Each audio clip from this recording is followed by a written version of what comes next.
आज असा मार्गशीर्षातलो शेवटचो गुरुवार आणि आज म्हाका 2 लग्न असत, एका भाच्याचा आणि एका भाचयेचा. म्हणून मी सकाळी सकाळीच आज ना गोडाचो प्रकार केले, ते सुद्धा 7 कपी घावणे.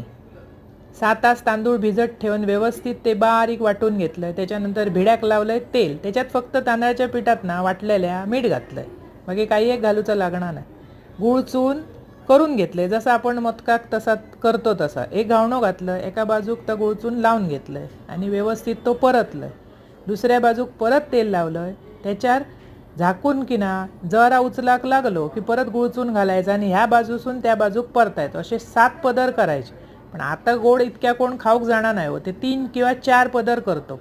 असे मी केलंय घरच्यांक खाऊ, कारण मी आज दोनही लग्नाक असय, त्यामुळे माझी असा गडबड म्हणून सकाळी सकाळी हे केलं आणि ठेवून दिलं. असे तुम्ही करा, खावा, आवडतले तुमका आणि आवडल्यास पटकन माझा चॅनल सबस्क्राईब करा.